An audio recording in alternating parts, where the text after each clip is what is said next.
আল্লাহ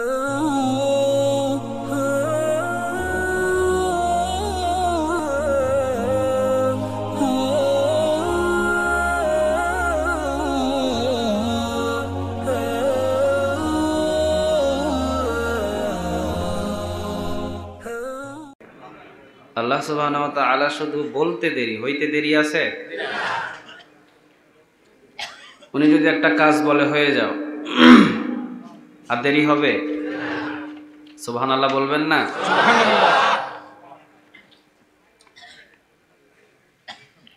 পৃথিবীর যত ধর্মের মানুষ আছে তারা নিজেরা নিজেদের খোদাকে বানিয়ে ফেলে। নাউজুবিল্লাহ বলবেন না? আর আমাদের রব, আমাদের আল্লাহ, তিনি এমন, তিনি শুধু বলতে দেরি, হইতে দেরি হয় না। তিনি এতটা শক্তিশালী আর এতটা ক্ষমতাশীল, যার ক্ষমতার এক তিন পরিমাণও বান্দাদের কাছে নাই। সুবহানাল্লাহ বলবেন না? আল্লাহ সুবহানাহু ওয়া তাআলা পৃথিবীর কারো সামনে দেখা দেয় নাই, তবে বিশ্বনবী মুহাম্মদ সাল্লাল্লাহু আলাইহি ওয়াসাল্লাম তিনি আল্লাহ সুবহানাহু ওয়া তাআলার সাথে কথা বলেছেন, এমনকি সাক্ষাৎ। সুবহানাল্লাহ বলবেন না?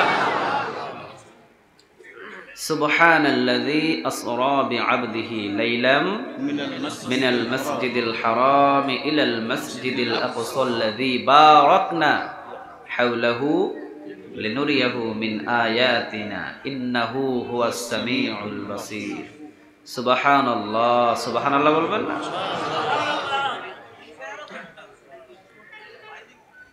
মেরাজ থেকে বিশ্বনবীজি আসার পর আল্লাহ সুবহানাহু ওয়া তাআলা বিশ্বনবীজিকে কিছু গিফট দিয়েছেন, উপহার দিয়েছেন। ওই বিষয়গুলো নিয়ে কথা বলতে বলতে একজন সাহাবী দাঁড়িয়ে বলছেন, ইয়া রাসূলুল্লাহ সাল্লাল্লাহু আলাইহি ওয়াসাল্লাম, আপনি তো আল্লাহ সুবহানাহু ওয়া তাআলাকে দেখলেন, তা আমাদের কাছে একটু বর্ণনা করেন না, আমরা একটু বর্ণনা শুনি। বিশ্বনবী সাল্লাল্লাহু আলাইহি ওয়াসাল্লাম বললেন, সাহাবীরা, আমার রব, আমার আল্লাহ দেখার জিনিস, বর্ণনা করার জিনিস না। মানে তিনি এতটাই সুন্দর যে বর্ণনা করব এই ভাষায় আমার জানা নাই। পৃথিবীর যত ধর্মীয় মানুষ তারা নিজেদের খোদাকে বানিয়ে বানিয়ে টাকা দিয়ে কিনে কিনে আবার ঘরেও রাখে, আছে না এরকম? কথা কন না কেন? কিন্তু আমাদের রব, তিনি এমন, যা বিশ্বনবী সাল্লাল্লাহু আলাইহি ওয়াসাল্লাম বলেন দেখার জিনিস, এটা বর্ণনা করার জিনিস না। না জানি কত সুন্দর আমার রব, না জানি কত সুন্দর আমার আল্লাহ। তবে ইন্টারনেটে আমার বয়ান আছে যে জান্নাতের ভিতরে এইরকম একটা মাহফিল হবে, আর সেই মাহফিলে আল্লাহ সুবহানাহু ওয়া তাআলা বান্দাদের সামনে এক ঝলক দেখা দিবে। তা আল্লাহর কাছে দোয়া করি, আল্লাহ, আমরা তো দুনিয়ার মাহফিলে বসে আছি, আমাদের এই গুনাহগার মানুষদের জন্য তুমি একটু জান্নাতের ওই মাহফিলে স্থান করে দিও। আওয়াজ দিয়ে বলেন না আমিন। আমরা পৃথিবীতে কিছুই চাই না, কারণ পৃথিবীর যা কিছু আছে সব হলো ক্ষণস্থায়ী, আর চিরস্থায়ী আমরা সব কিছু চাই। আর চিরস্থায়ীর যা কিছু হবে সব মৃত্যুর আগে না পরে? সবাই বলেন, সবগুলো মৃত্যুর পরে, মৃত্যুর আগে নয়। তো মৃত্যুর আগে যা আমাদেরকে গিফট আল্লাহ সুবহানাহু ওয়া তাআলা দিবেন, এতেই কি পড়বেন? আলহামদুলিল্লাহ। কি পড়বেন? আলহামদুলিল্লাহ। আলহামদুলিল্লাহ। আর মৃত্যুর পর আল্লাহর কাছে সবকিছু আমরা চাই, আল্লাহ তুমি আমাদেরকে মৃত্যুর পরে তুমি যা যা ওয়াদা করেছো সবগুলো দিও। দুনিয়াতে যদিও কম দিও, কিন্তু আখিরাতের পূরণ করে আমাদেরকে দান করে দিও।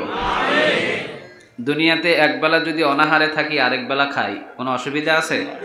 কথা কন না কেন? আছে আছে।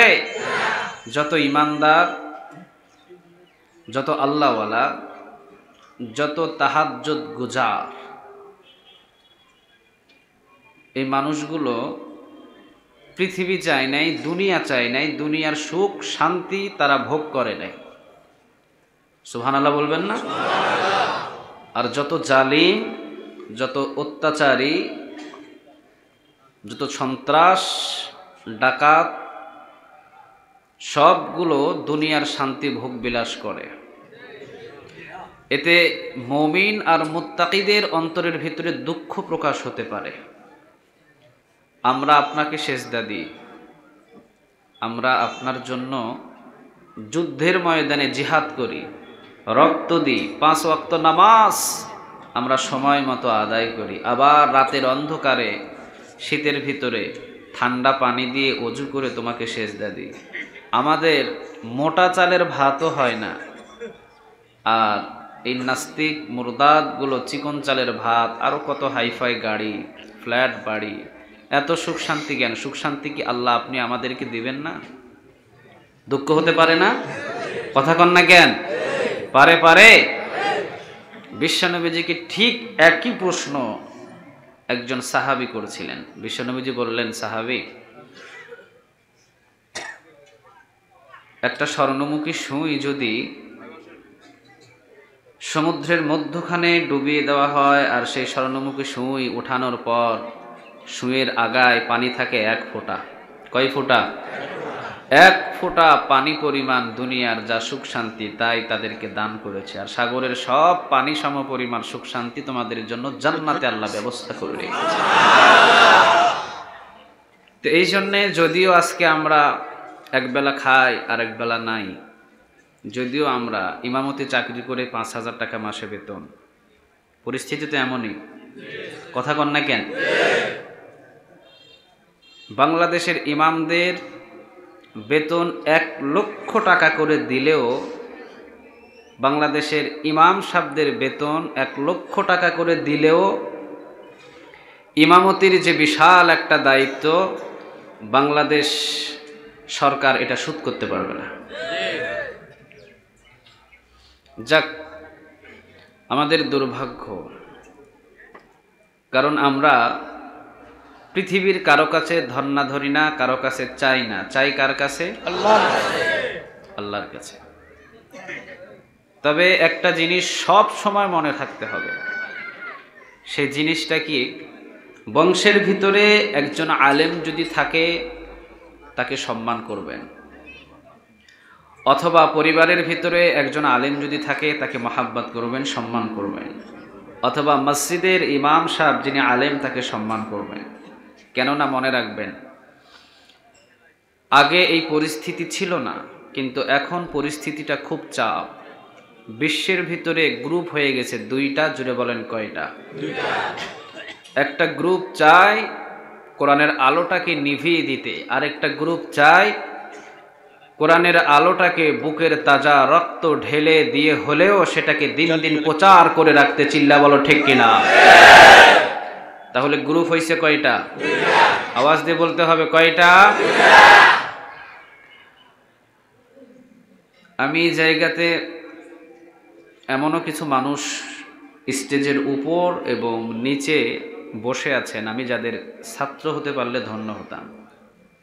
আমার উস্তাদ সমতুল্য অনেক ওয়াইজিন, অনেক মুফাসসির, অনেক শায়েখ, মুফতি, মুহাদ্দিস, অনেক হযরত এখানে বসা। তো তাদের সামনে আমি কথা বলছি,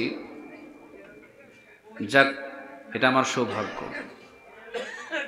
তবে কয়েকটা মেসেজ আমি দিয়ে যাব আপনাদের সামনে। এই মেসেজগুলা অবশ্যই শুধু ঘরে নিয়ে যাওয়া নয়, এই মেসেজগুলা সেবন করার চেষ্টা করবেন। প্রেসক্রিপশান আমি দেব, ডাক্তারখানা থেকে যদি প্রেসক্রিপশান নেওয়ার পর যদি ওইটা পকেটের ভিতরে রেখে দেন, ফার্মেসিতে গেলেন না, ওষুধ কিনলেন না, পকেটেই রেখে দিলেন, মনে করলেন ডাক্তার সাহেব আমাকে প্রেসক্রিপশান দিয়েছে, এইটাই তো ওষুধ। এইটা মনে করে পকেটে রেখে দিলেন, বলেন কাশি ভালো হবে? সবাই বলেন কাশি ভালো হবে? কাশি ভালো হবে না। এখান থেকে প্রেসক্রিপশন যে কয়টা দেওয়া হবে এইগুলা ঘরে নিয়ে সেবন করা শুরু করবেন। কি করবেন? সেবন করবেন, খাইবেন। ইনশাআল্লাহ আস্তে আস্তে, আমার বয়ান বা আমার ওয়াজ দিয়ে তো আর জান্নাতি হওয়া সম্ভব না। আমার মতো এত ছোট ওয়াইজিনদের ওয়াজ শুনে হয়তো আমলদার হওয়া সম্ভব না, তবে কিছু কথা বলে যাব। আর যত ওয়াইজিন ভালো ভালো বাংলার জমিনে আছে তাদের ওয়াজ যেখানে হয় সেখানে যাওয়ার চেষ্টা করবেন ইনশাআল্লাহ। মনে রাখবেন, কোরআন শোনার জন্যে যদি এক কদম বাড়ান, আল্লাহ সুবহানাহু ওয়া তাআলা ওই এক কদমটাকেই রেকর্ড করে রেখে দেবে। আল্লাহ আমাদেরকে ঠকাতে চায় না, নাকি ঠকাতে চায়? আল্লাহ চায় আমাদেরকে জিতিয়ে দিতে, আমরাই জিততে চাই না। আপনি নিজেকে নিজে যতটুকু ভালোবাসেন তার চাইতে বেশি আল্লাহ আপনাকে ভালোবাসে। সুবহানাল্লাহ বাড়িতে গিয়ে বললেন। আমার জুমা মসজিদে একজন মুরব্বী এসে বলছেন, হুজুর আমি যা চাই আল্লাহ আমারে দেয় না, আমি যা চাই আল্লাহ আমাকে কোনোদিনও দেয় নাই। আমি বললাম, আমি যা চেয়েছি আমার রব আমাকে তাই দিয়েছে, আলহামদুলিল্লাহ। আমার মালিকের ভান্ডারে কি অভাব আছে? কথা বলেন। আসলে আমরা আল্লাহ আল্লাহ আল্লাহ বলে সারাদিন জিকির করি, কিন্তু আমার মালিকের ক্ষমতা কত বড় এতটুকু কথা আর এই বর্ণনা অনেক মানুষ জানেও না, ঠিক কিনা? এগুলা জানা দরকার আমাদের। প্রত্যেকটা মানুষের ঘরে ঘরে বিশ্বনবীর জীবনী বই একটা রেখে দিবেন, সবার মনে থাকবে। বিশ্বনবীর জীবনী একটা বই রাখবেন। ছেলেকে বলবেন এইটা পড়, মেয়েকে বলবেন এইটা পড়, নিজের বিবি ওরকম আপনি বিশ্বনবীর জীবনীটা জানবেন। আমরা তো ইসলাম পেয়েছি রেডিমেড, ইসলামটা হলো আমাদের রেডিমেড, কিন্তু এই ইসলামটাকে প্রতিষ্ঠিত করতে গিয়ে বিশ্বনবীর জীবন্ত দুইটা দাঁত থাকে নাই, এত সোজা না। হযরতে তালহা রাদিয়াল্লাহু তাআলা আনহু বিশ্বনবীজিকে যখন উহুদের প্রান্তে বিশ্বনবীজির সামনে থেকে যখন আঘাত আসছে পাথরের, দুইটা দাঁত যখন পড়ে গেছে, বিশ্বনবীজি পিছন দিকে ফিরে পড়ে গেছে, হুঁশ নাই। হযরতে তালহা রাদিয়াল্লাহু তাআলা আনহু বিশ্বনবীজিকে কুলে তুলে নিয়ে যত দূর পর্যন্ত গিয়েছেন ৮০টা তীর হযরতে তালহার গায়ে লেগেছে। এরপরেও হযরতে তালহা রাদিয়াল্লাহু তাআলা আনহু বিশ্বনবীদের শরীরে একটা বালু পরিমাণ আঘাত করতে দেয় নাই। এই জীবনীগুলা পড়বেন, এগুলা জানবেন, এই বিষয়গুলো আমাদের জানা দরকার। তো এই জন্যে বিশ্বনবীর জীবনী কিছু ইতিহাস, কিছু বই পাওয়া যায়, লাইব্রেরিতে আছে না, এগুলা কিনবেন, রাখবেন। আর আমার রব আমার আল্লাহ, আল্লাহ সুবহানাহু ওয়া তাআলা তিনি কেমন রব, এটা জানার জন্য কিছু নসিহত শুনবেন। সারা পৃথিবীর সব মানুষগুলো যদি একসাথে আমাদের মতো হয়ে বসার পর আমার আল্লাহ সুবহানাহু ওয়া তাআলার কাছে একজনে একটা আবদার করে, আবদার মানে বুঝেন আপনারা? আবদার কাকে বলে? চাহিদা। আমার চাহিদা একরকম, হুজুরের চাহিদা আরেক রকম। কারো চাহিদা কারোর সাথে মিলে? কথা বলেন, মিলে না। একজনের চাহিদা এক ধরনের, সবার চাহিদা আল্লাহর কাছে যদি এক মাঠের ভিতরে বসার পর যদি সব মানুষের চাহিদা এক জায়গাতে বসে করে, আল্লাহ বলেন সব মানুষের চাহিদা আমি 1 সেকেন্ডের ভিতরে পূরণ করতে প্রস্তুত।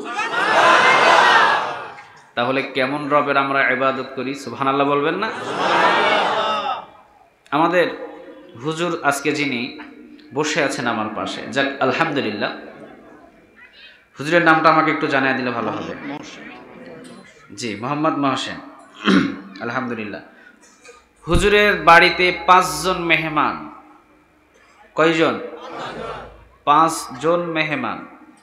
ঠিক 1টা বাজে হাজির। কয়টা বাজে? 1টা বাজে 5 জন মেহমান হুজুরের বাড়িতে এসে 5 জন 5 রকমের খাবারের আইটেম বলছে, 1 ঘন্টার ভিতরে দিতে হবে। প্রথম জন বলছে হরিণের গোশত দিতে হবে। এটা কি সম্ভব? আরেকজন বলছেন আমাকে পাখির গোশত খাওয়াতে হবে। আরেকজন বললেন আমাকে মহিষের গোশত দিতে হবে। আরেকজন বললেন অমুক দিতে হবে, তমুক দিতে হবে। 5 জন মানুষ 5টা আইটেম বলেছে। হুজুর কিন্তু 1 ঘন্টার ভিতরে সম্ভব নয়। 1 সপ্তাহ হলেও মনে হয় হরিণের গোশত হাজির করা যাবে না, ঠিক কিনা? কিন্তু আল্লাহ বললেন 5 জন না, পৃথিবীর সব মানুষগুলো যদি এক জায়গাতে বসে আমার কাছে প্রত্যেকটা মানুষের চাহিদা পাহাড় পরিমাণও হয়, আমি 1 সেকেন্ডে প্রস্তুত হাজির করে দেব।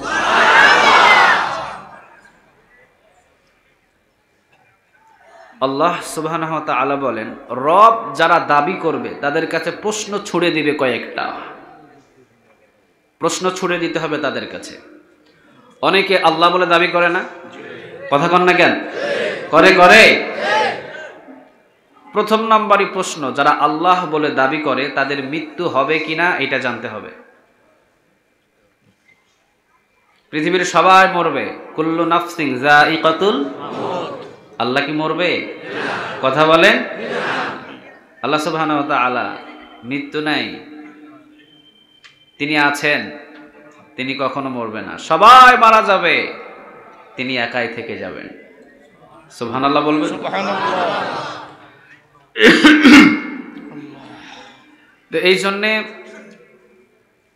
এক মুসল্লি এসে আমাকে বললেন যে আমি যা চাই কখনো আল্লাহর কাছ থেকে পাই নাই। আমি বললাম আমি যা চেয়েছি আল্লাহ তাই আমাকে দিয়েছে।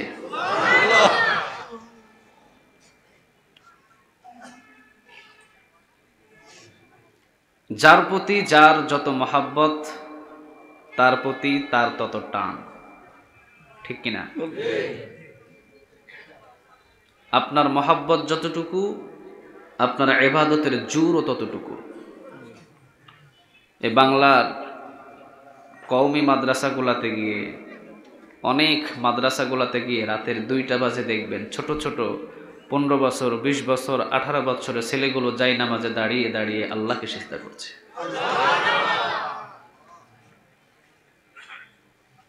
আপনার তো ঘুমাইলে ঘুম ভাঙে 8টায়।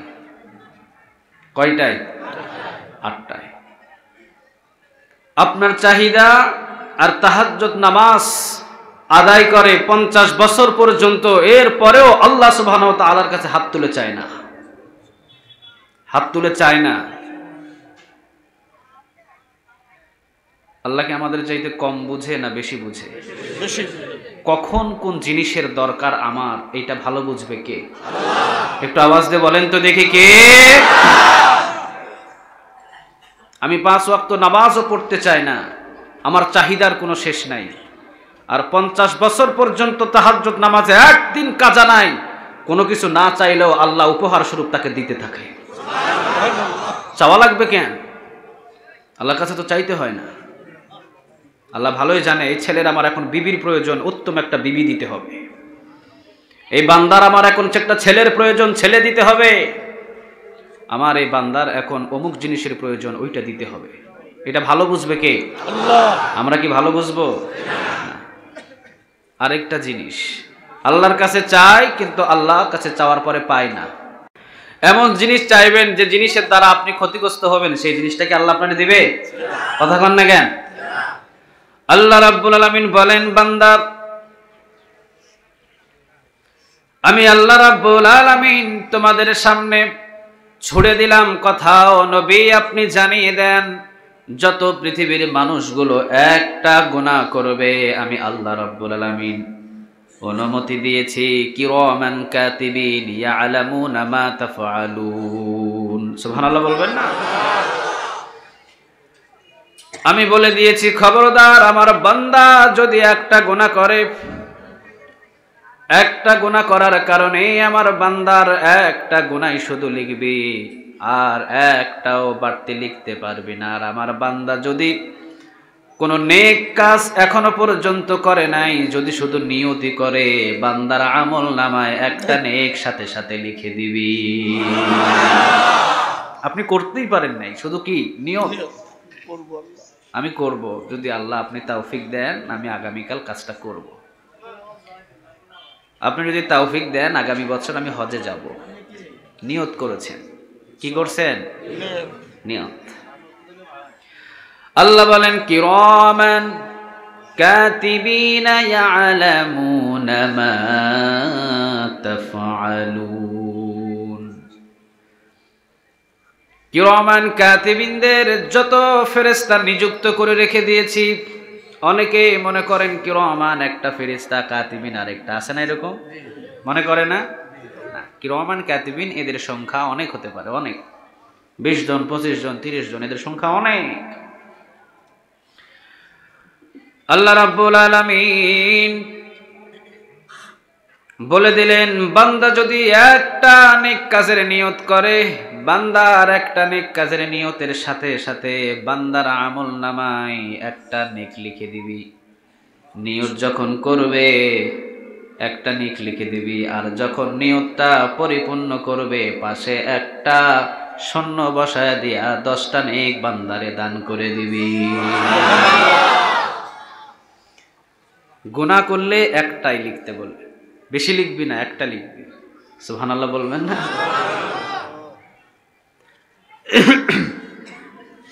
আবার গুনাহ লেখার সিস্টেমটা দেখেন।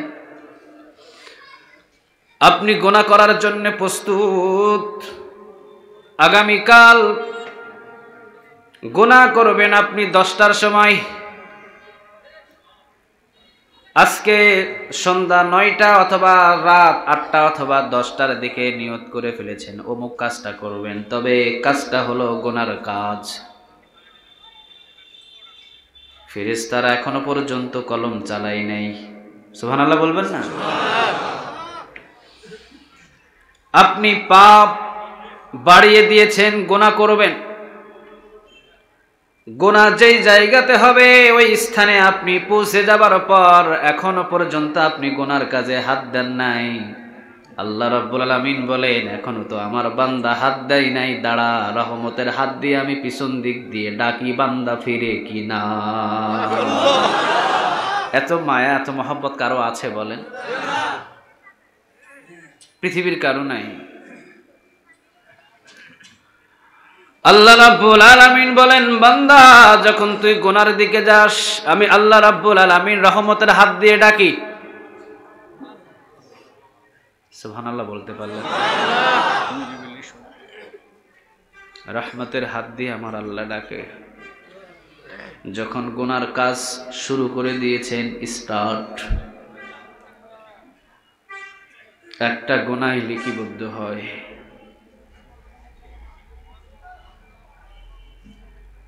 তবে একটা গুনাহ লিপিবদ্ধ হলো আল্লাহ রাব্বুল আলামিনের পক্ষ থেকে আদেশ, খবরদার বান্দার এই গুনার খবর পৃথিবীর কেউ যেন না জানে। রহমতের চাদর দিয়ে আল্লাহ রাব্বুল আলামিন বান্দার সব গুনাহগুলো এইভাবে ঢেকে রাখে।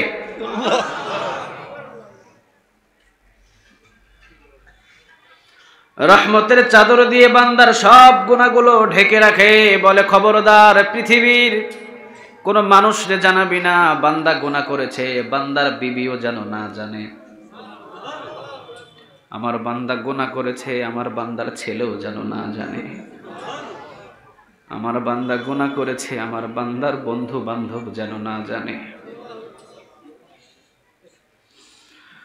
প্রশ্ন আসতে পারে, ফেরেশতারা প্রশ্ন করতে পারে, আল্লাহ আপনার বান্দা গুনাহ করার পর কেন আপনি রহমতের চাদর দিয়ে ঢেকে রাখেন, কাউরে দেখান না কেন? আল্লাহ রাব্বুল আলামিন প্রশ্নের উত্তরে বলেন, বান্দারে, আমার বান্দা যখন গুনাহ করতে করতে মৃত্যুর গড়গড়ানি আসা পর্যন্ত গুনার কাজের ভিতরে লিপ্ত হওয়ার পর যদি কোনো দিন বুঝ আসে অনেক গুনাহ করে ফেলেছি আর সামনে যেতে চায় না, এবার একটু মসজিদের গেট দিয়ে ভিতরে যায়, অনেক গুনাহ করে ফেলেছি আর গুনার দিকে হাঁটবো না। আমার বান্দা যদি কোনোদিন মসজিদের গেট খুঁজে পায় আর মসজিদের গেট দিয়ে ঢুকে যদি কোনোদিন আমার কাছে তাওবা করে, ওই যে রহমতের চাদর দিয়ে যত বান্দার গুনাহগুলো ঢেকে রেখেছি, আমি আল্লাহ মৃত্যুর গড়গড়া নিয়ে আসা পর্যন্ত বান্দার গুনাহগুলোরে আমি মাফ করে দিব। আমি তো মাফই করে দিলাম, এগুলো দেখায় লাভ আছে? কথা কন না কেন? এই জন্য আল্লাহ কোনো গুনাহ কাউকে দেখায় না। তিনি এমন আল্লাহ, তিনি এমন রব। আল্লাহ রাব্বুল আলামিন বলেন, বান্দা পৃথিবীর সবগুলোরে তুই আপন ভাবলি, কিন্তু আমি আল্লাহরে কিভাবে পর ভাবলি বল? কেমনে রে তুই আমারে চিনলি না? সারাদিন মাকে মা বলে ডাকলি, সারাদিন বাবারে বাবা বলে ডাকলি, কিন্তু আমি আল্লাহ কি এমন দোষ করলাম সারাদিন আল্লাহ বলে একবারও ডাক দিলি না? তোর কি একটুও মনে হলো না আমার কথা?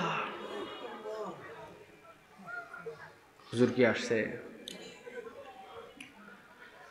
আল্লাহ,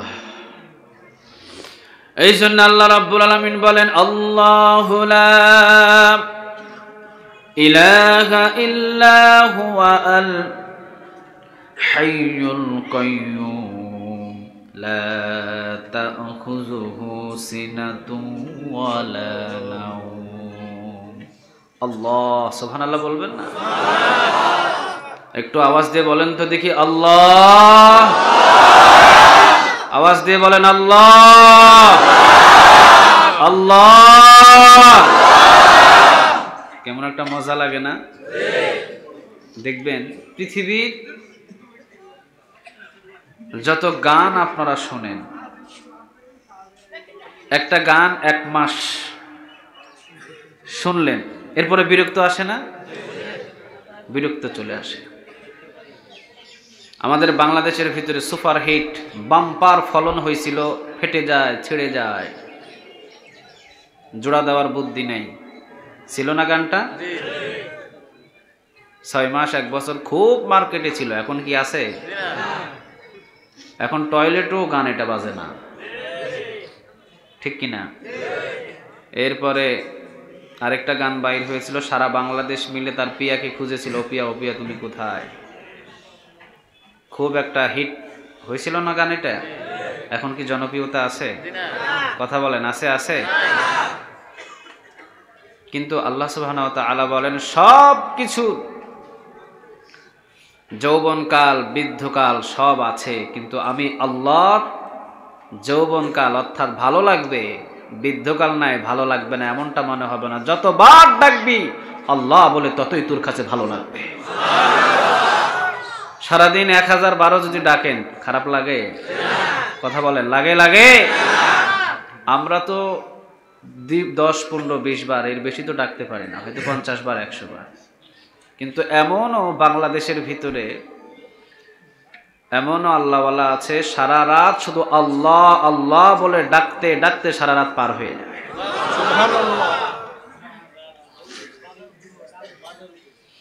আমার কাছ থেকে দেখার সুযোগ হয়েছে, আমার একেবারে কাছ থেকে একবার দেখার সুযোগ হয়েছে, সেটা রাজশাহীতে। এবং সেই স্টেজে আমি ওনার পাশে দাঁড়িয়ে একটা মায়ের সঙ্গীত গিয়েছিলাম। তো উনি ওই সময় আমাকে 50 টাকা দিয়েছিলেন। সুবহানাল্লাহ বলবেন না? ওই সময় আমাকে 50টা টাকা দিয়েছিলেন আল্লামা সাঈদী সাহেব। আমারে 50 টাকা দিয়ে বললেন যে তোমার এই মায়ের গানে আমার রুমালটা ভিজে গেছে। আমি একটা মায়ের একটা সঙ্গীত চেয়েছিলাম, না মায়ের সঙ্গীত এখানে, আমি আজকে অন্য পয়েন্টে আলোচনা করতেছি। তে আমি খেয়াল করে দেখেছিলাম উনি পকেট থেকে বাহির করে একটা রুমাল দিয়ে উনি নিজেরই চোখটা মুছতেছেন। ওনার স্টেজ শত শত মাইকে হ্যালো বললে সাগরের ঢেউয়ের মতো মনে হয়, যে স্রোতের মতো মাইকের আওয়াজগুলো ভেসে যায়। আমার জীবনের ফার্স্ট ওইটাই বড় একটা প্রোগ্রামে আমি একটা সঙ্গীতের চান্স পেয়েছিলাম।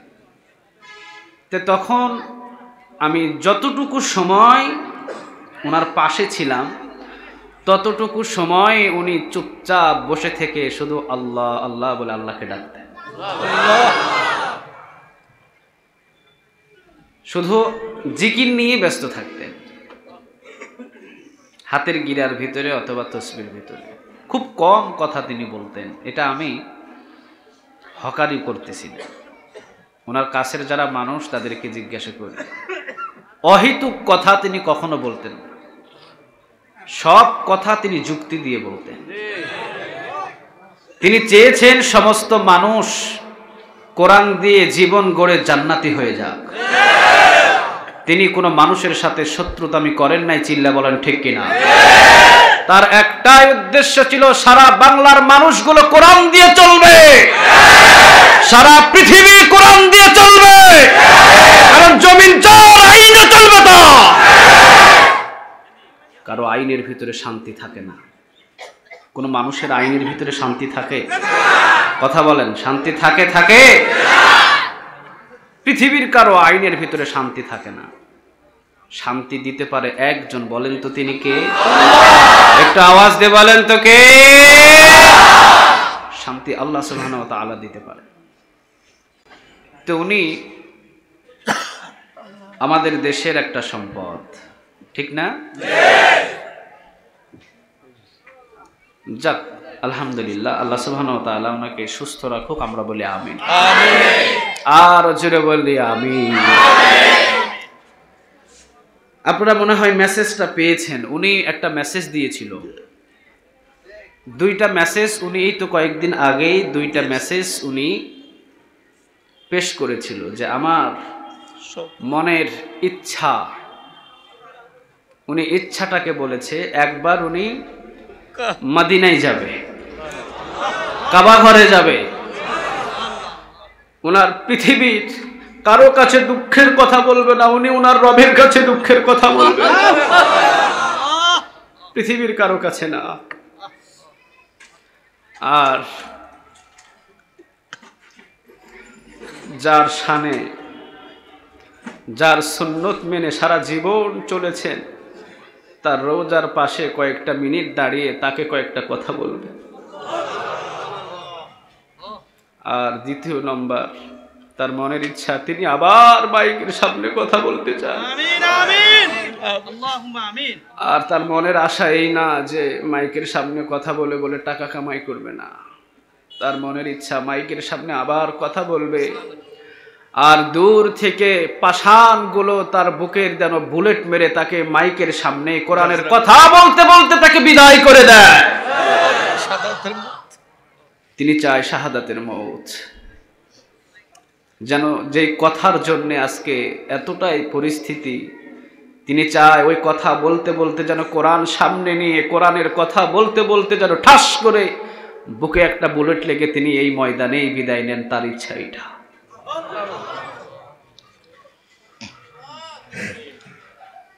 যত অপবাদ, যত মিথ্যা, শয়তানেও এগুলা বিশ্বাস করে না।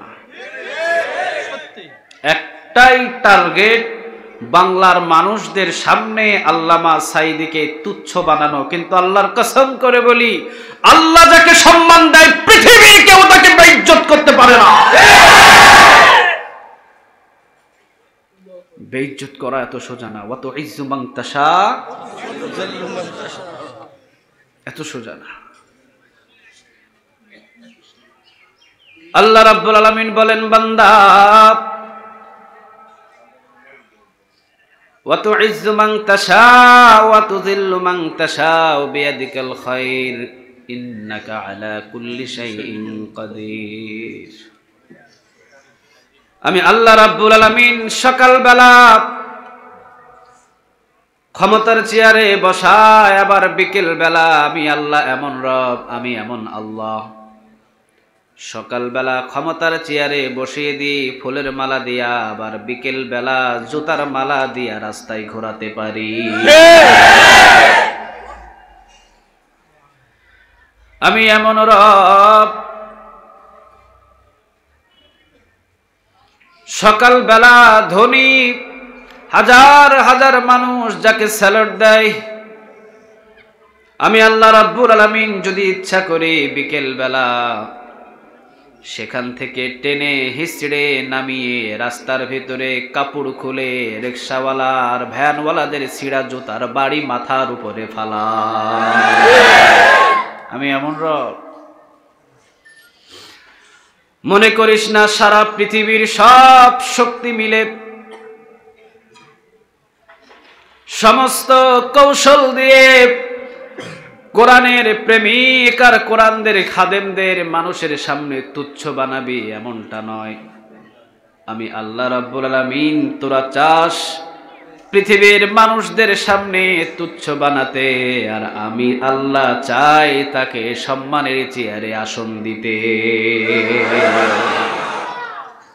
আল্লাহ এটা পারে না? কথা বলেন, পারে? পারে। পৃথিবীর এমন কোনো মঞ্চ নাই এখন যে জায়গাতে বাংলাদেশের আলেম ওলামা আছে, পৃথিবীর যে কোনো মঞ্চে, তুরস্ক বলেন, ইন্ডিয়া বলেন, সৌদি বলেন, দুবাই বলেন, যে কোনো প্রান্তে বাংলার কোনো আলেম যদি বয়ান থাকে বা বয়ান করে, আল্লাহর কসম করে বলি ওই মানুষটার জন্য আধা ঘন্টা না 1 মিনিট হলেও দোয়া করে। ঠিক কিনা?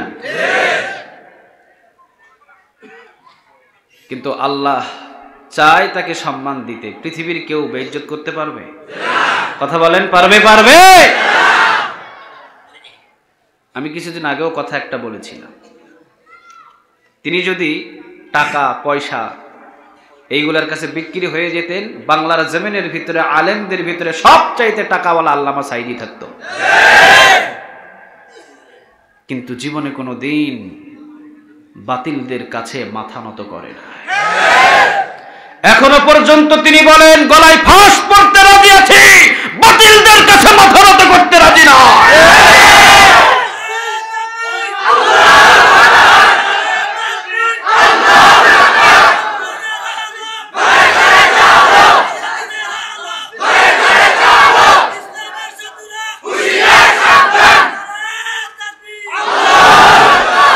আল্লাহ তুমি কবুল করো, আমিন।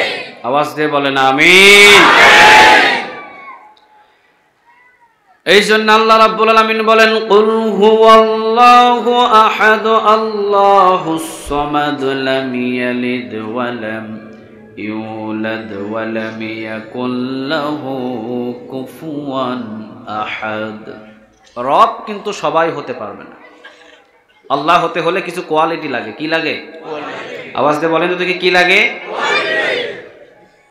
ইব্রাহিম আলাইহিস সালাম, উনি ঘরের ভিতরে বসা, নমরুদের কয়েকজন সেনাবাহিনী এসে ইব্রাহিম আলাইহিস সালামকে গ্রেফতার করার জন্য প্রস্তুতি নিয়েছে। ইব্রাহিম আলাইহিস সালাম বলে, তোরা আইছস কেন? তারা কয়, আপনারা গ্রেফতার করতে যেতে হবে নমরুদের কাছে। ইব্রাহিম আলাইহিস সালাম বললেন, আমি কি যেমন তেমন বেটা যে আমার গ্রেফতার করে নিয়ে যেতে হবে? সর, তোরা পিছনে থাক, আমি নিজেই যাব। আমাকে ধরে নিয়ে যেতে হবে না, কারণ মুমিন কখনো বাতিলের সামনে ভয় করে না।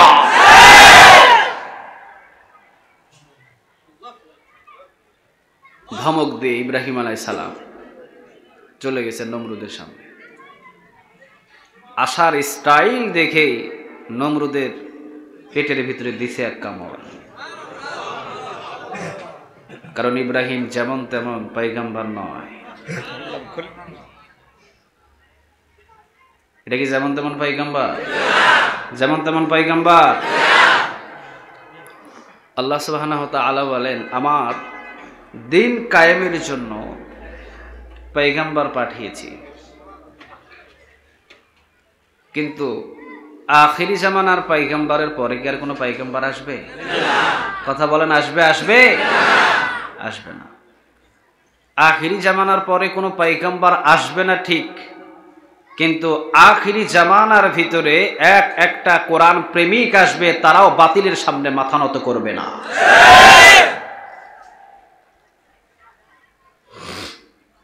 ইব্রাহিম আলাইহিস সালাম সামনে গিয়ে বললেন, ডাকছো কেন? নমরুদ কয়, সবাই আমারে খোদা মানে, তুমি মানো না কেন? খোদা তো হয়েই গেছিলাম, তোমার জন্য 1% বাকি আছে, তুমি মানলেই আমি খোদা।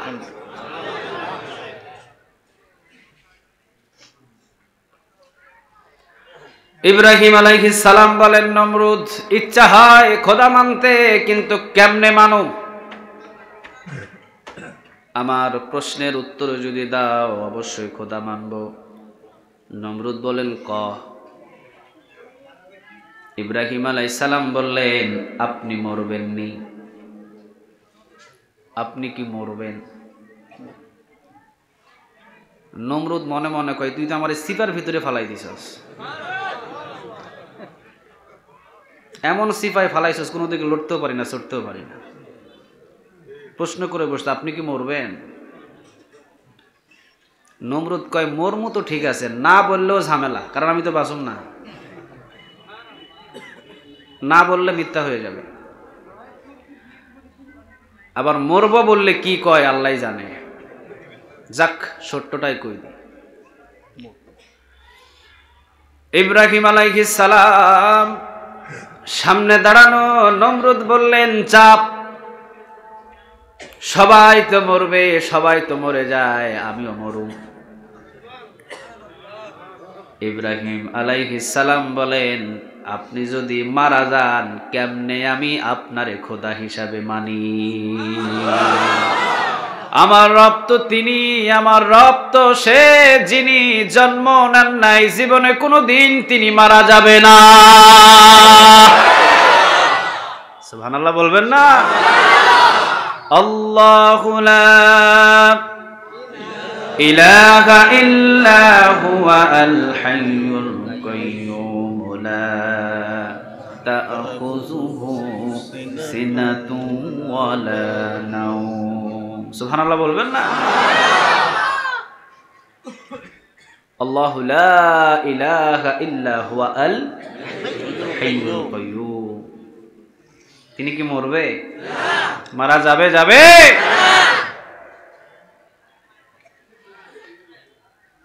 নমরুদ কয়, শখ আসিল আর কি খোদা হওয়ার, তোর জন্য আর পারলাম না। যদি মানতি তাহলে হয়ে যাইতাম। কি নিবি বল, যা নিবি তাই দিব, খোদা হিসাবে অন্তত মা। মানছে কখনো? মানছে? মানছে? আজ পর্যন্ত পৃথিবীর ভিতরে অনেক ওয়াইজিন, অনেক আল্লাহওয়ালাকে টাকা দিয়ে, পয়সা দিয়ে, ধন দিয়ে, সম্পদ দিয়ে, সব দিয়ে কিনতে চেয়েছে। কোরআনের ময়দান ছেড়ে দেন, সবকিছু বিচ্ছেদ করে কোরআনের ময়দান ছাড়ে নাই। চিল্লা বলো ঠিক কিনা? যদি তিনি কোরআনের ময়দান ছেড়ে দিতেন, আল্লাহর কসম করে বলি, চার দেয়ালে থাকা লাগতো না। লাগতো? কথা বলেন।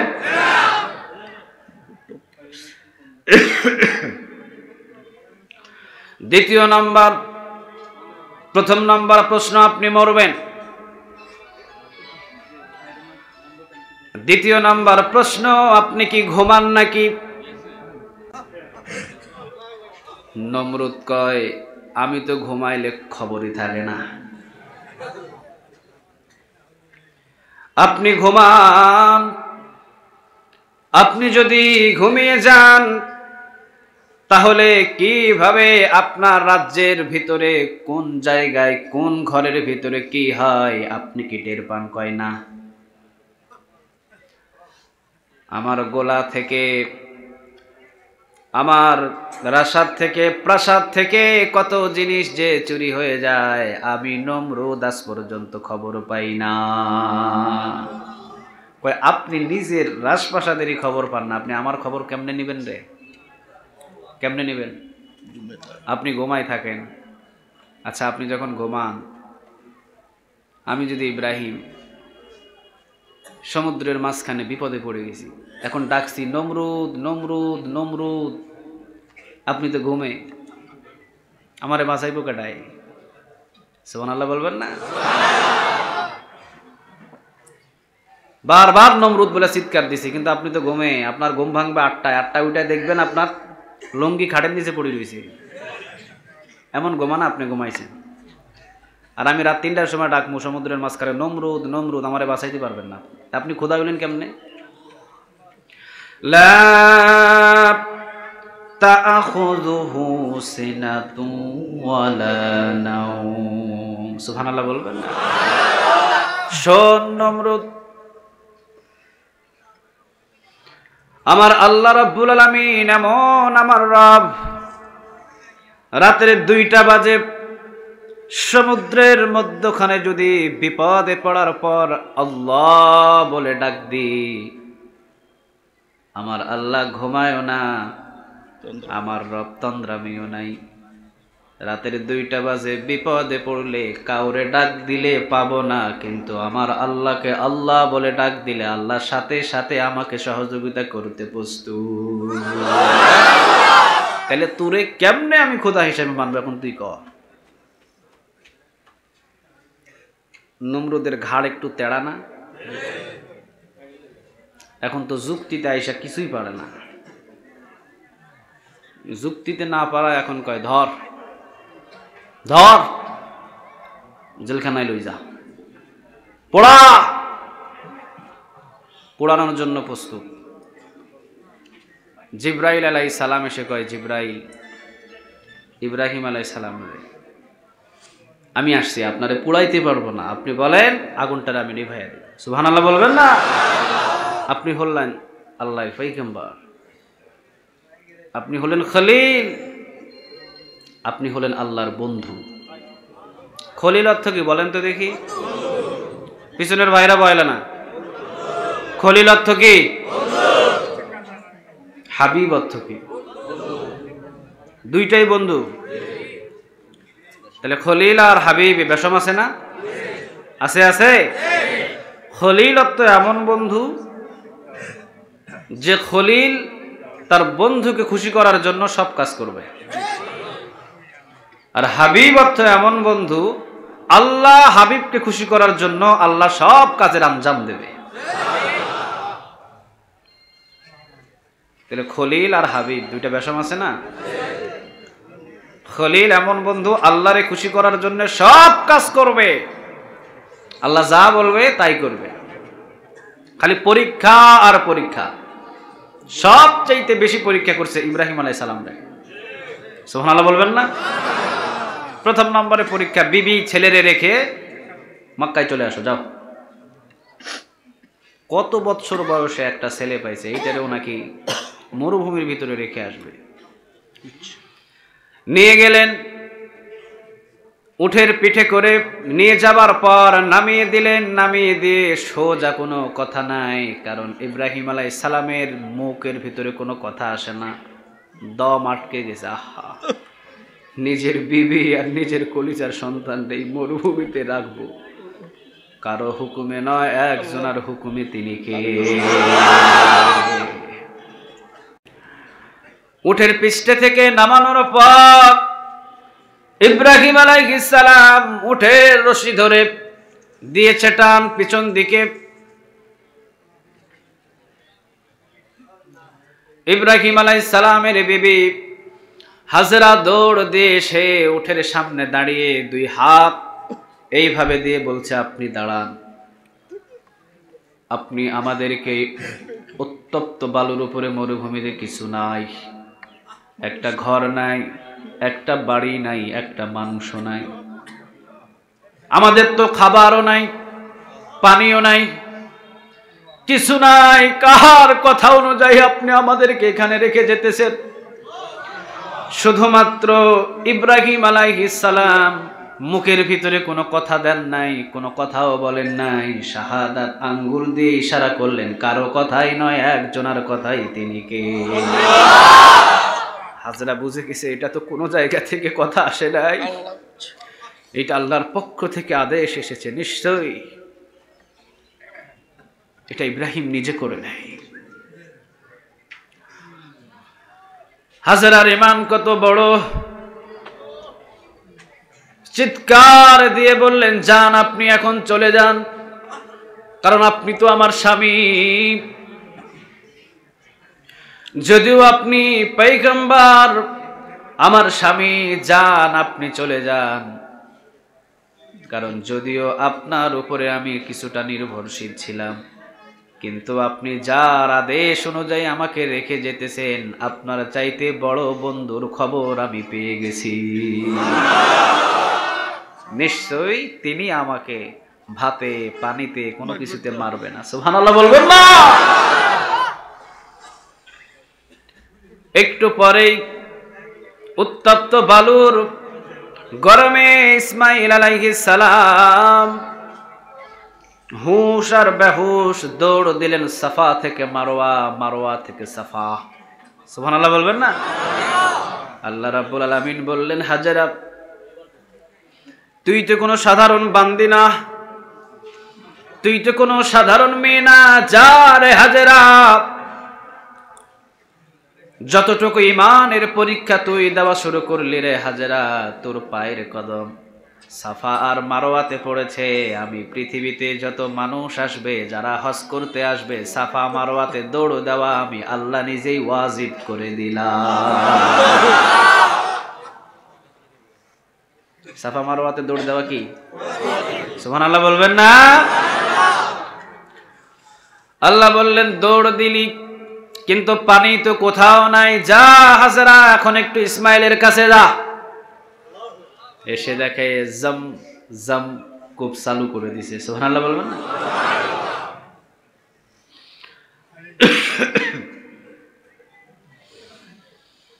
খবর নাই, প্রথম পরীক্ষা শেষ।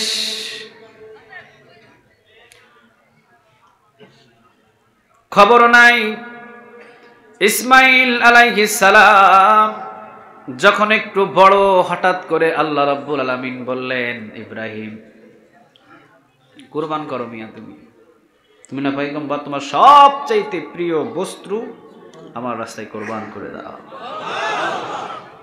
তোমার কলিজার সন্তান রে। সুবহানাল্লাহ বলবেন না? কোরআনে আছে না? আমার আলোচনা আজকে অন্যদিকে।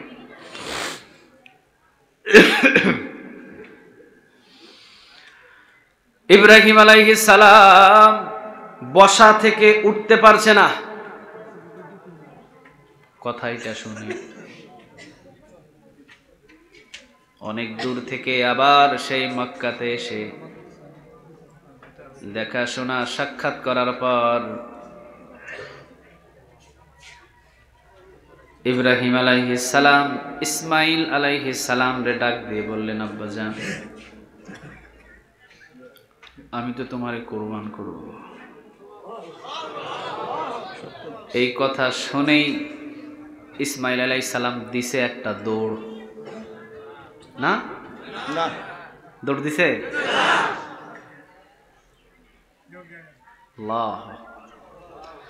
বলার কথা ছিল, কোথায় থেকে আপনি আসলেন? আমিও তো আপনারে চিনিও না।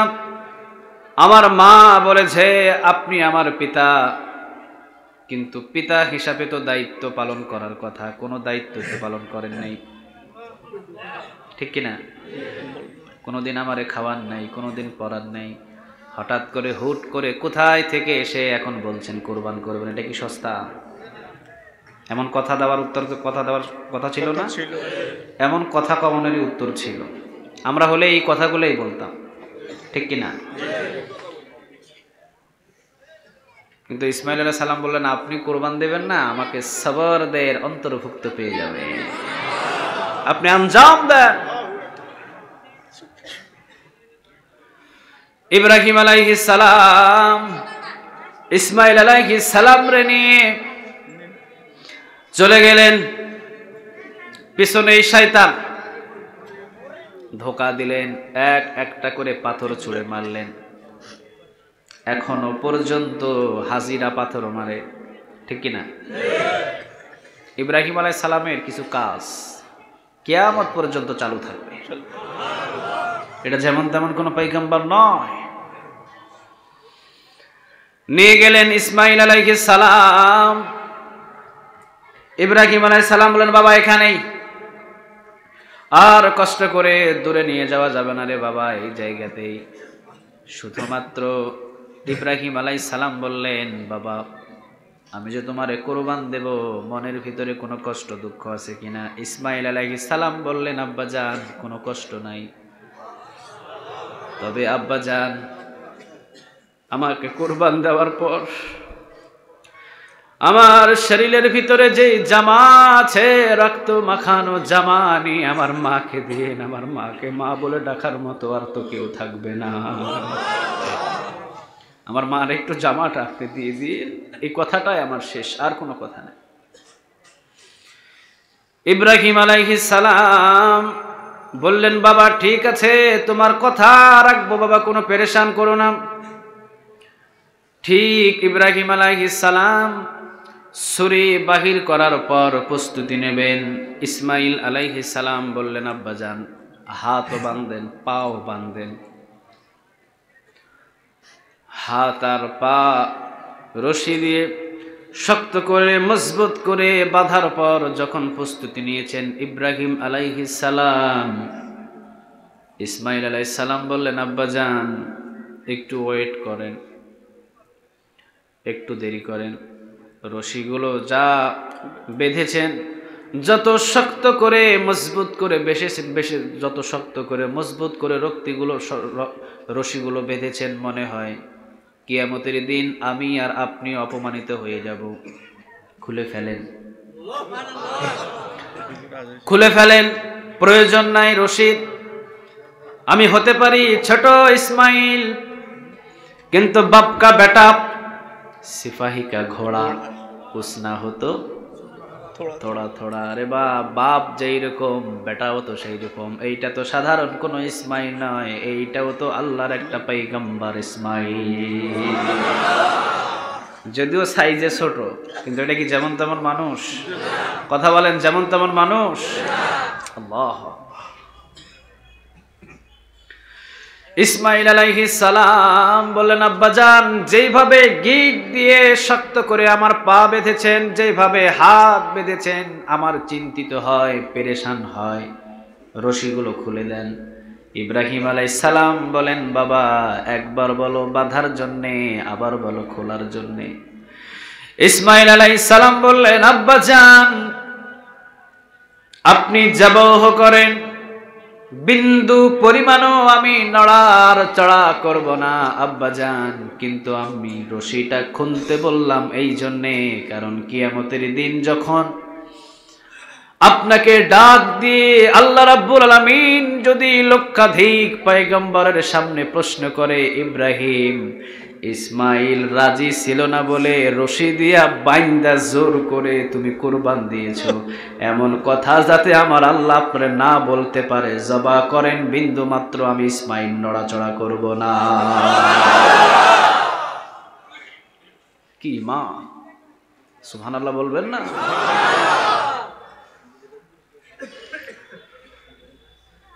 ছুরি চালিয়ে দিলেন, একবার, দুইবার, তিনবার, সব চাইতে দ্রুত কয়েকটা বার জিব্রাইল আলাইহিস সালাম দুনিয়াতে আগমন করেছেন, তার ভিতরে এইটা একবার।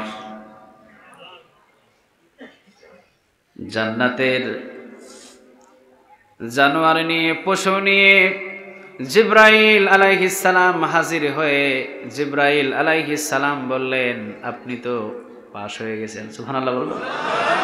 আল্লাহ রাব্বুল আলামিন বললেন, খলিল তুমি তো যেমন তেমন কোনো খলিল নয়, যত পরীক্ষা করি সব পরীক্ষায় 100-তে 100 পাস। এটা কি যেমন তেমন পয়গম্বর?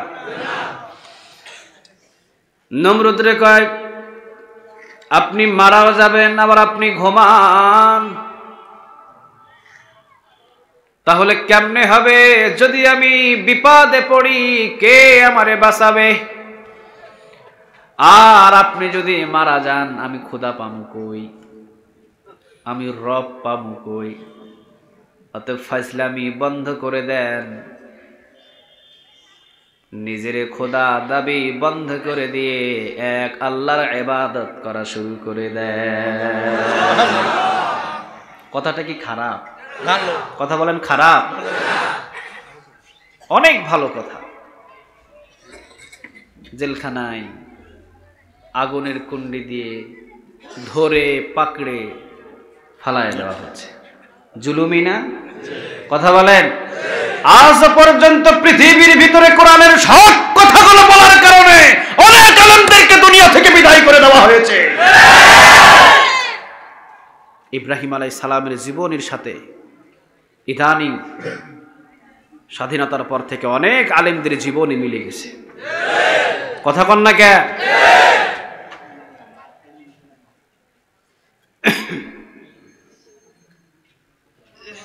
জিবরাইল আলাইহিস সালাম এসে পাশে বসে বললেন, আপনি বলেন, আপনি যদি অনুমতি দেন আগুন নিভে যাবে, আপনারে পারবে না। ইব্রাহিম আলাইহিস সালাম বললেন, তুমি কি একাই আসছো নাকি কেউ পাঠাইছে? সুবহানাল্লাহ বলবেন না? তুমি কি একাই আসছো এখানে না কেউ পাঠাইছে তোমারে? জিবরাইল আলাইহিস সালাম বলেন, আমি একাই আসছি, লাগবে না। পানির ফেরেশতা এসে ইব্রাহিম আলাইহিস সালামকে বললেন, ইব্রাহিম আপনি অনুমতি দেন, সব আগুন নিভে যাবে। তোমারে পাঠাইছে কে? কেউ পাঠাই না, একাই আসছি, লাগবে না। বাতাসের ফেরেশতাগুলো এসে বারবার ইব্রাহিম আলাইহিস সালামকে বলে, ইব্রাহিম আপনি বলে দেন, আপনি শুধু বলতে দেরি, আগুনগুলো নিভতে দেরি হবে না। ইব্রাহিম সালাম বললেন, কে পাঠাইছে তোমাদের? নিজের থেকে আসছি, লাগবে না, কারো প্রয়োজন নাই, আগুনের ক্ষমতা নাই ইব্রাহিমের একটা পশম জ্বালাতে পারে, কেননা আগুন কারো কথা অনুযায়ী চলে না, আগুন কথা মানে কার? আওয়াজ দিয়ে বলতে হবে কার? আমার রব আমারে দেখে না? ইব্রাহিম আলাইহিস সালামের কথা, আমার রব আমারে দেখে না, তোমরা আইছো কেন? আমার রব কি দেখছেছে না? তার পয়গম্বরকে জোর করে ফালাই দেওয়া হচ্ছে কোথায়? কারো প্রয়োজন নাই। ইব্রাহিম আলাইহিস সালাম রে প্রশ্ন করা হয়েছিল, আপনি শান্তিতে কয়দিন ছিলেন? যেই কয়দিন আমি ওই জায়গায় ছিলাম নমরুদের আগুনে, ওই কয়দিন শান্তিতে ছিলাম। সুবহানাল্লাহ বলবেন না?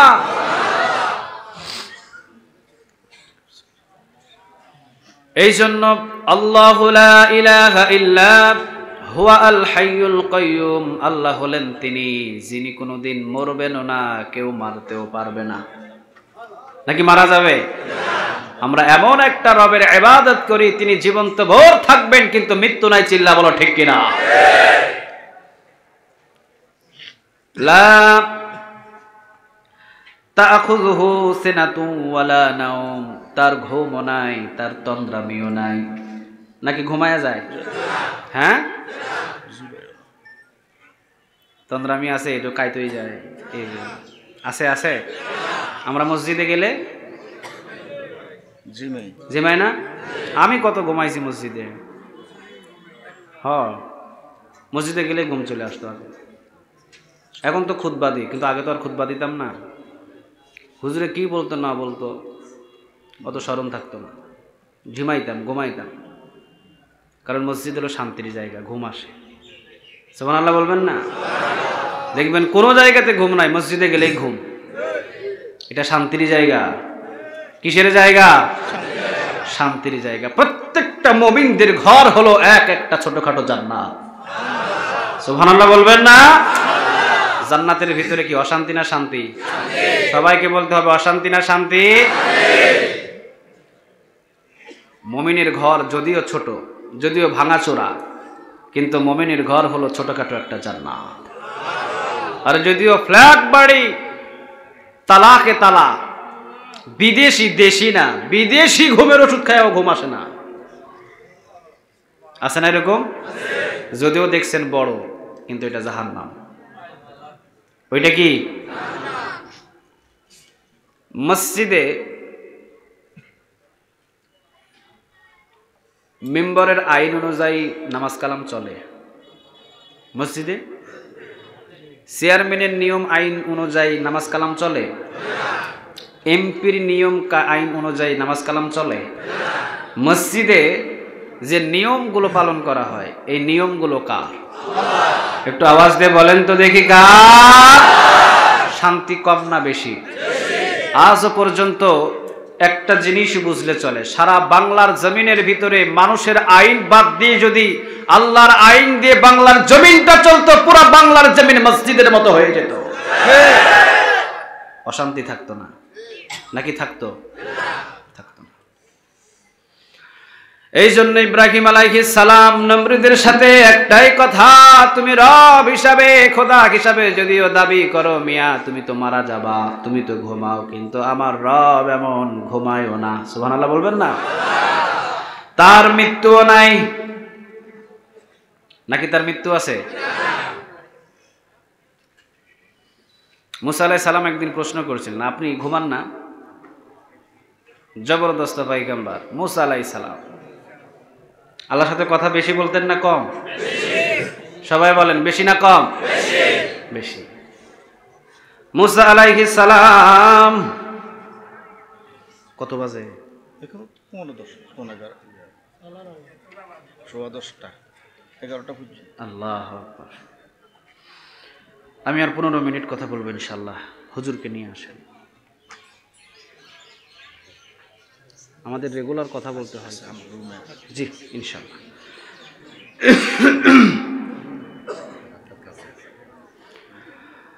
আল্লাহ রাব্বুল আলামিন মুসা আলাইহিস সালাম যা বলতেন তাই শুনতেন। সুবহানাল্লাহ বলবেন না? একদিন বললেন, আল্লাহ আপনি নাকি ঘুমান না।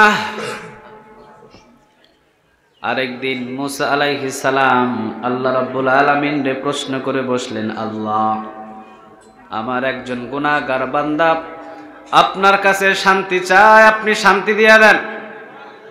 আচ্ছা শান্তি দিতে পারে কে? বিশ্বাস নাই আপনাদের? কে কে? আল্লাহ। আল্লাহ ছাড়া পৃথিবীর কেউ আপনারে শান্তি দিতে পারে না। আপনি হয়তো মনে করেন যে বড় একটা বাড়িতে থাকলে শান্তিতে থাকতাম, তাই না? ফ্ল্যাট একটা বাড়িতে থাকলে শান্তিতে থাকতাম। আরে মিয়া, শান্তি কোনো জায়গাতে নাই যতক্ষণ পর্যন্ত আল্লাহর পক্ষ থেকে না আসে। ঠিক কিনা? বাবা অসুস্থ, ছেলে লন্ডন থেকে চলে আসছে বাংলাদেশে, ডাক্তার সাহেবের সাথে ডাক্তারের চেম্বারে বসে বলছেন, আমার বাবার কি অসুখ, চিকিৎসা করতেই হবে আপনাকে। ডাক্তার বলে, আপনার বাবার তেমন কোনো অসুখ না, তবে অসুখ হলো একটা, সুস্থ হয়ে যাবে। সুখী একটা মানুষের জামা যদি আপনার বাবার গায়ে পরিয়ে দেওয়া হয়, আপনার বাবা সুস্থ। ছেলে লন্ডন থেকে আসছে, বাবার প্রতি মহব্বত কম না বেশি? ছেলে কয়, এটা কোনো ব্যাপার হলো, 5 মিনিটের ভিতরে আমি সুখী মানুষের জামা আপনার সামনে হাজির করতেছি।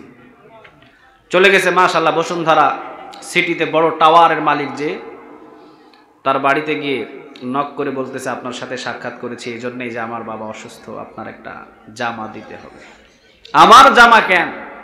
আপনি বাংলাদেশের ভিতরে সুখী মানুষ, অনেক টাকা আছে, অনেক পয়সা আছে, অনেক কিছু আছে, বসুন্ধরা সিটিতে আপনার এত বিশাল একটা মার্কেট, এরপরে অনেক কিছু আপনার আছে, তা আপনার মতো সুখী তো কেউ নাই বাংলাদেশের ভিতরে। কয়, বাবা আমার মতো দুঃখী কেউ নাই, আমি দুঃখী। আমার ছেলে আমারে 4 পয়সা দাম দেয় না, আমার বিবি সারা রাত বাহিরে থাকে, প্রশ্ন করলে উল্টা জুতার পিটা দেয়, আছে না? কথা কন না কেন? আমার মেয়ে কখন বাহির হয়, কার সাথে ঘুরে, কখন আসে, প্রশ্ন করার সুযোগই নাই। আজ পর্যন্ত 23 বছর হয়ে গেছে, 25 বছর হয়ে গেছে, নিজের বিবি রান্না করে আমারে কোনোদিন খাওয়ায় নাই, কাজের বেটি আমারে ভাত খাওয়ায়। আমি খাই ঘরে, আর ওরা সবাই চাইনিজে খায়। আমি বুড়া হয়ে গেছি, এই জন্য আমারে নিয়েও যায় না। আমার মতো দুঃখী কেউ আছে? চিন্তা করলো, আহা তাহলে আপনি সুখী না? কয় না, তুমি মনে করছো সুখী, আমি সুখী না। আরেক জায়গাতে একটু ছোট,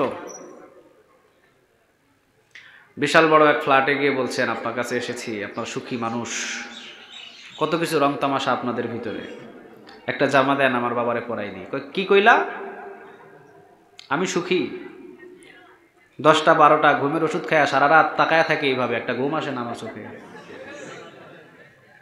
এইভাবে তাকায় থাকে, ঘুম নাই। কেন যে ঘুম নাই আল্লাহই জানে। আমি সুখী না। আরেকজনের কাছে গিয়ে কয় আপনি না সুখী, অনেক কিছু আছে আপনার, ল্যান্ড ক্লোজার, কোটি কোটি টাকা দিয়ে গাড়ি কিনছেন, এত কিছু আছে আপনার, কয়টা বাহিরে দেখতেছো, ভিতরে তো জইলা করে ছাই হয়ে গেছে গা। জানো না, শরমে কইতেও পারি না, থুতু উপরের দিকে মারলে কোথায় পড়ে? রাতের 12টা 1টা বাজে, বউ থাকে না ঘরে, ফোন দিলে অন্য বেটা ধরে বউয়ের ফোন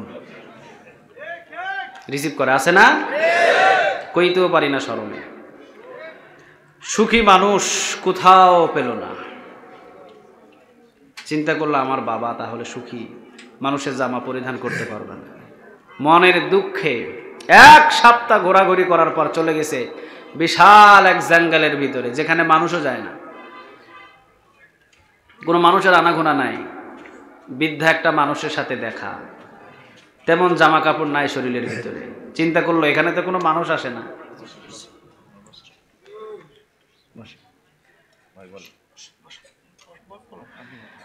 এখানে তো কোনো মানুষ জনস আসে না, এই ভদ্রলোক আইছে কই থেকে?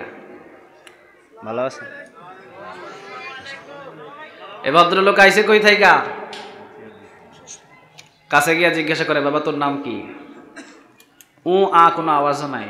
আবার কয় বাবা বল তোর নামটা কি? এই জায়গায় তো কেউ আসে না, তুই আইলি কেমনে? কয় আমি আসছি লন্ডন থেকে বাবারে সুস্থ করার জন্য। সুখী মানুষের জামা লাগবে, সুখী মানুষ সারা বাংলাদেশে নাই, ঢাকা শহর সব ঘোরাঘুরি করছি।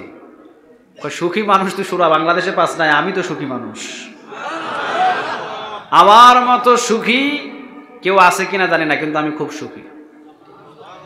ছেলে কয় আলহামদুলিল্লাহ, তাহলে তো আপনারা পাইছি, আসেন আপনার একটা জামা দেন। আমি সুখী ঠিক আছে, কিন্তু কোনো জামাই নাই।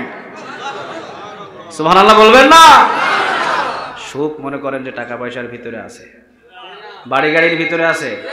আল্লাহর কসম করে বলি, যার কাছে কোরআন নাই তার কাছে তো কোনো সুখ নাই। 4 দেয়ালে বন্দী থাকার পরেও বহু শান্তিতে আছে। কথা কন না কেন? কষ্ট শুধু আপনার জন্য আর আমার জন্য। কেন জানেন? আল্লাহ তিনি যে জায়গাতে আছেন এখন, ওখানে থেকেও তিনি আলহামদুলিল্লাহ। কিন্তু তার কথা হলো একটাই, আমি যখন ময়দানের ভিতরে কথা বলতাম, আমার আলোচনা শুধু মুসলমান শুনতে এমন নয়, অনেক অমুসলিম আমার হাতে হাত রেখে মুসলমান হয়ে গিয়েছে।